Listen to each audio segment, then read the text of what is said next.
Oh, hey, it's me. And I'm back in the Stew studio tonight, working on just staying warm. Like, not physically warm, but like mentally and creatively warm.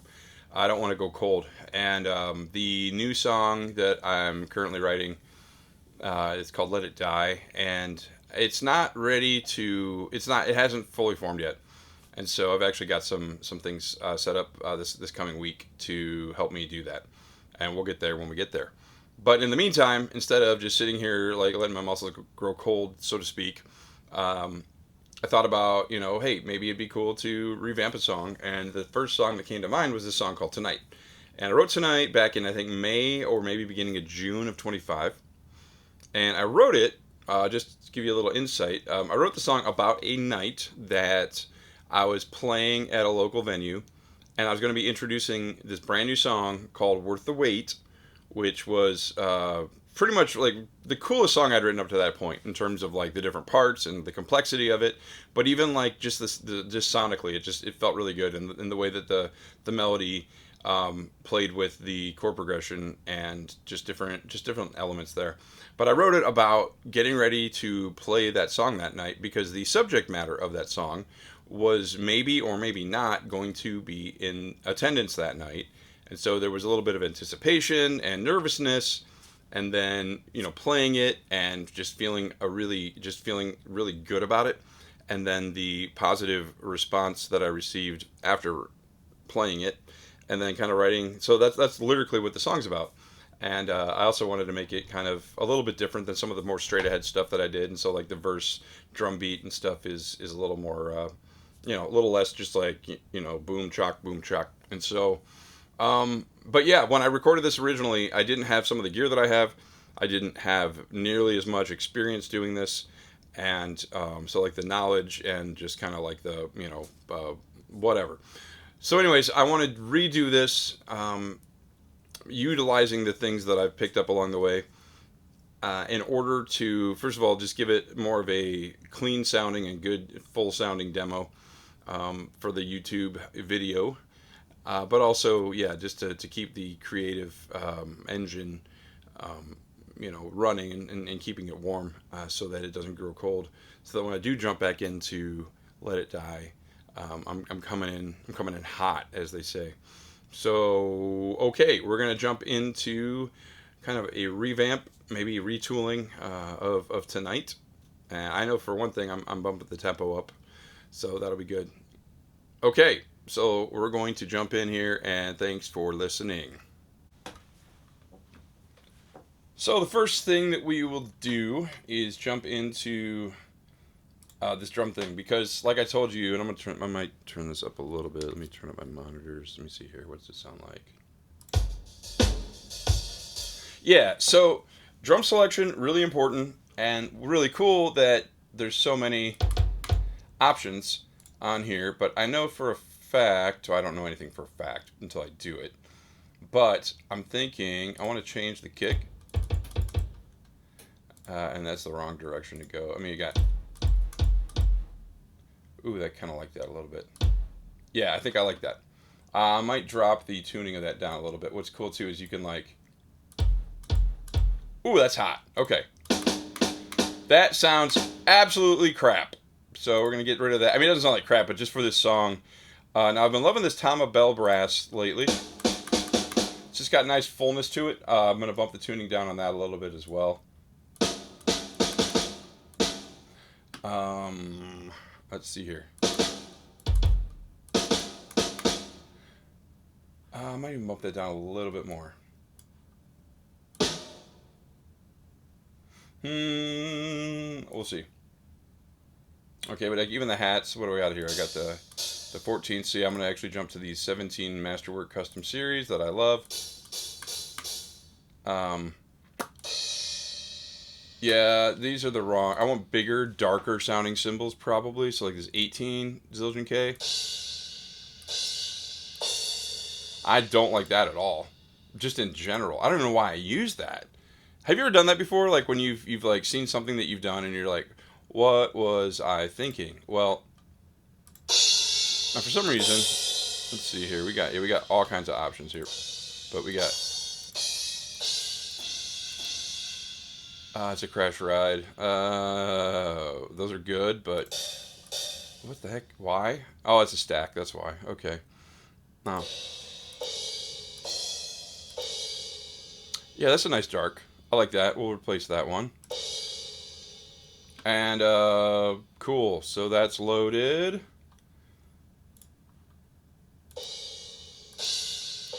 Actually, want to bring the level on that up a little bit. I don't know why that was down. No, no, no good. So yeah, I'm gonna do this for a second, and I'll get this kit sounding the way I want it to, and I'll come back. So cool. Okay, we've got.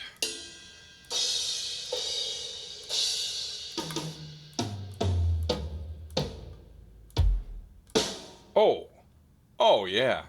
So this goes more a little bit like this.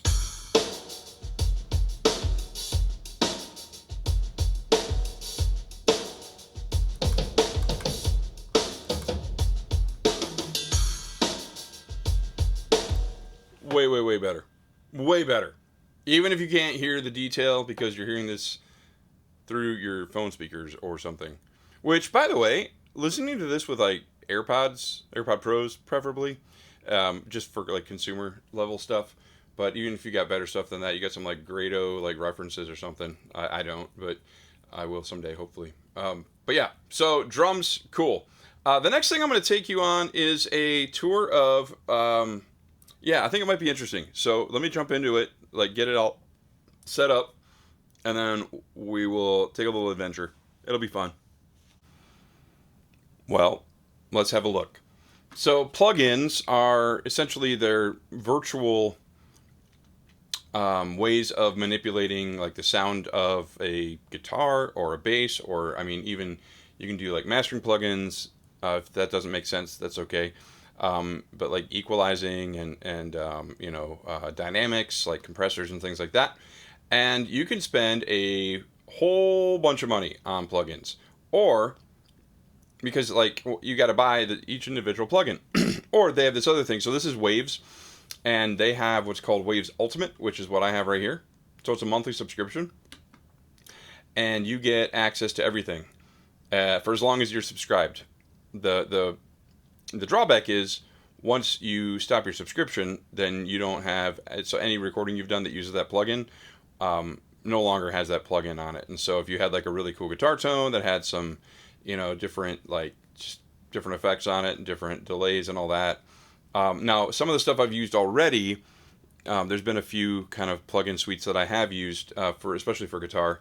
Really, guitar and like compressor stuff has been really the stuff that I've really loved kind of playing around with, and I have purchased like some of those plugins just outright, but the rest of these I really like this whole this whole like subscription thing. And so for instance, let's get out here and we'll look for we'll open that all the way up, and we got plugins. So let's go to plugins. And then you can scroll down here and you can see by instrument. Right now I'm looking for guitar stuff. And I have all the Waves plugins that are part of the Ultimate subscription, but I don't know what all of those are. And so I'm going to jump in here and like see here, spend $50 to get one free plugin, spend $80 to get two free plugins. And that's really good because like some of the plugins I have were more than that. So we'll put it that way. But a lot of these are on sale right now because that's just how it rolls. But yeah, so we're gonna jump into guitar. Did I already do that? I can't remember if I did that or not. Okay, I think I did. But like so, even like these are like compressor and limiter or like a master tape thing, something like that. But like GTR3 for instance, amps, cabinets, miking, stop box effects, so like pedals. And that is also included in Waves Essentials and Waves Ultimate. So if I want to use that, I already know that that's in my library. I didn't know that before, so I'm learning this right now because I've used a lot of Archetype plugins and a lot of Universal Audio plugins, but those are the ones I've like bought outright because I don't have subscriptions there. And so PRS Supermodels, and this is in Waves Ultimate. So I am going to play around in here, and like Maserati ACG acoustic guitar. I do use this on my acoustic guitar tracks a lot of times.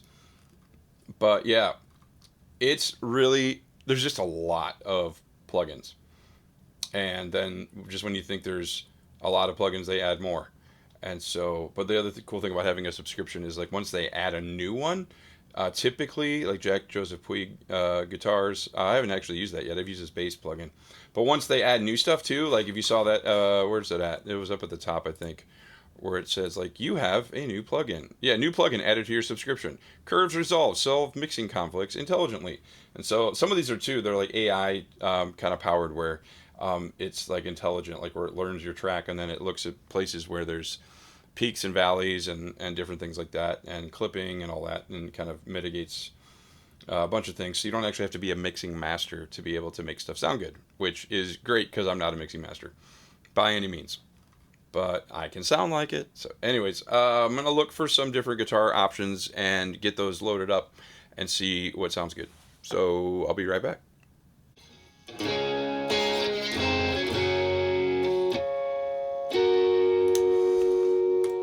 Not loving any of these so far.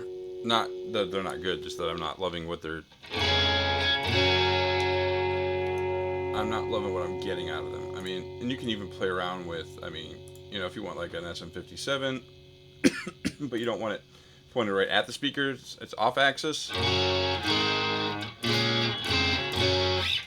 Don't love that.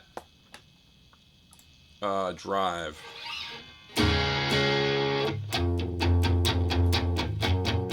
Nope, that's just not the right vibe. So I've tried a couple other ones as well, and I didn't love. Let me see the CLAs. Do. I know it's going to change plugins.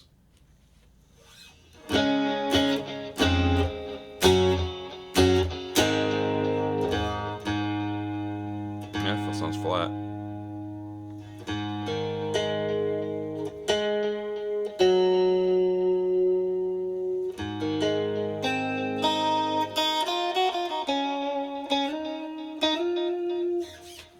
Don't love that. You can bump it down to crunch. We don't need that kind of delay right now. We just don't need it. So we're going to get rid of that right now.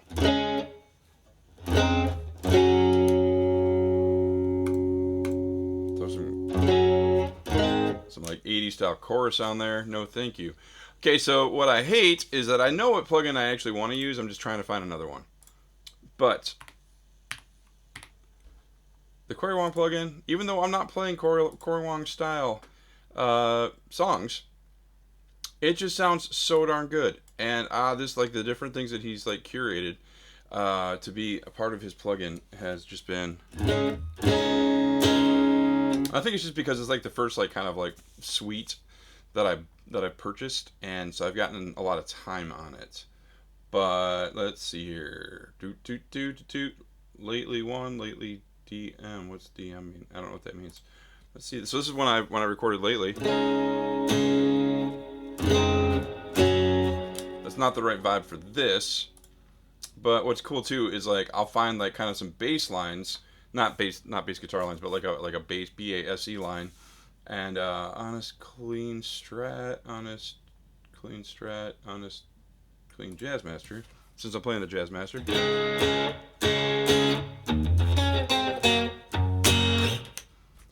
So anyways, I can manipulate this since I've already got some of the settings where I want them to be. I can kind of shape it differently and then save it as a preset, and then I can go back in and find it later. So I'm going to do that right now. It's kind of boring and it's very tedious, so I'm going to do that off camera. So I'll be back. So this is...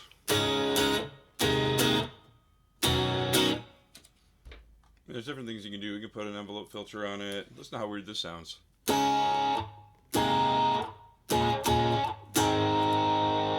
the range up on that and really make it sound goofy.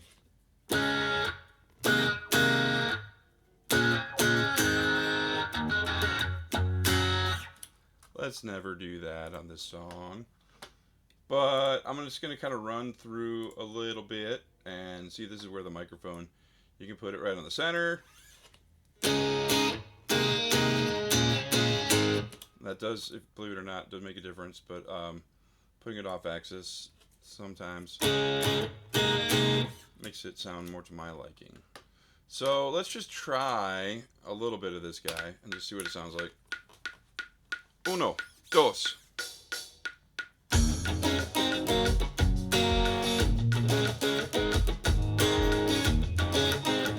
So I'm gonna keep letting it play, but I'm gonna adjust the. It's got too much drive on it. There we go. Yeah. This is halfway through.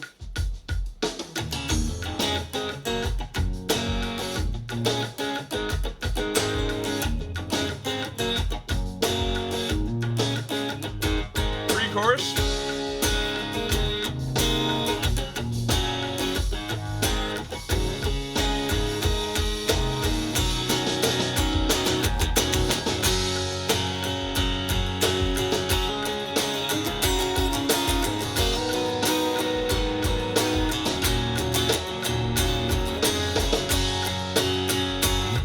So yeah, it's getting there, I think.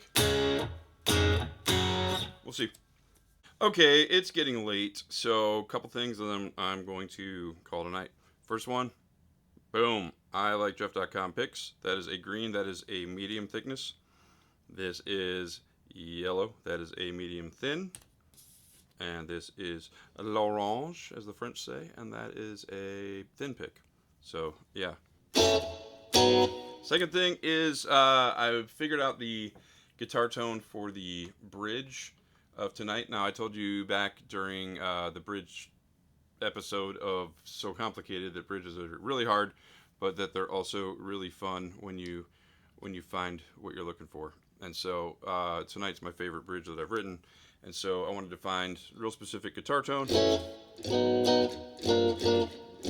and also let you in on a little secret, and that is that the kind of the inspiration for the strumming of this, so not the actual bridge, but just like the strumming pattern, is a mixture of David Gilmour on Another Brick in the Wall, where they get to like the, we don't need no education. Roger Waters hits the on the bass, but then the second time through is like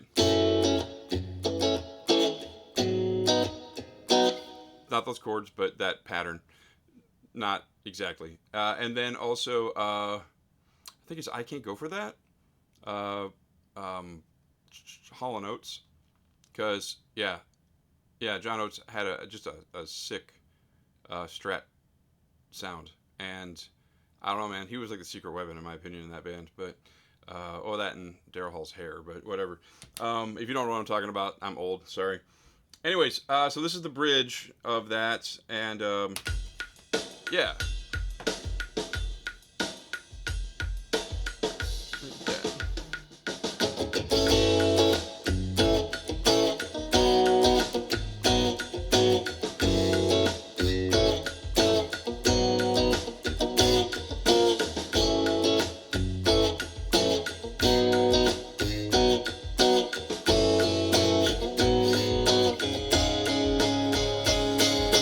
So, anyways, all right. I'm tired. I'm getting a little bit cranky. So, we'll come back and hit this more tomorrow. But thank you guys so much for watching and listening.